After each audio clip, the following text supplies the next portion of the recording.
Deer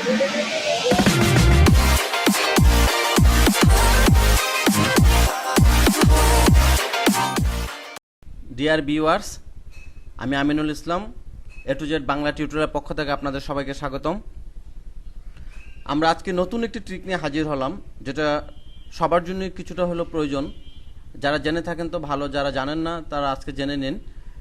আমরা অনেকেই এই ধরনের প্রবলেমে পড়ে থাকি।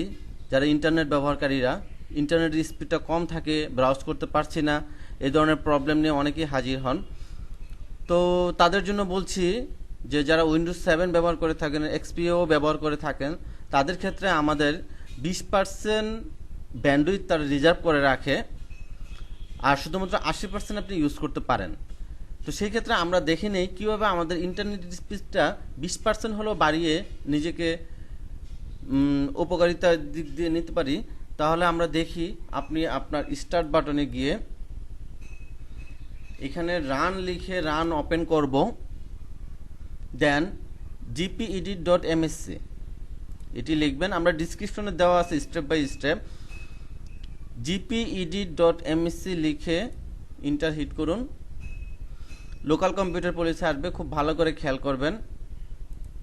উইন্ডোজ সেটিংয়ের নিচে এইখানে এই ফোল্ডারটি রয়েছে অ্যাডমিনিস্ট্রেটিভ টেমপ্লেটস। অ্যাডমিনিস্ট্রেটিভ টেমপ্লেটসের মধ্যে আপনার নেটওয়ার্কে ডাবল ক্লিক করেন। নেটওয়ার্কের পরে QoS প্যাকেট শিডিউলে ক্লিক করেন।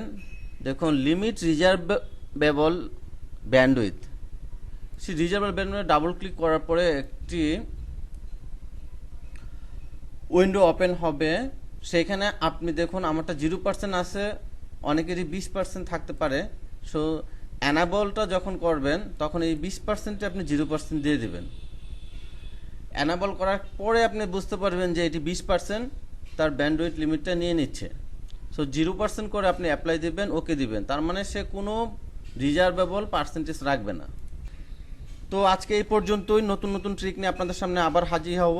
এই ভিডিওটি যদি আপনার কিছুটা হলেও উপকারে আসে তাহলে লাইক, কমেন্ট, শেয়ার করতে ভুলবেন না। আর আমাদের ভিডিওর চ্যানেলের সাবস্ক্রাইব বাটনে ক্লিক করে নতুন নতুন ভিডিও আপডেটের জন্য অপেক্ষা করুন। ততদিন পর্যন্ত ভালো থাকেন। আসসালামু আলাইকুম।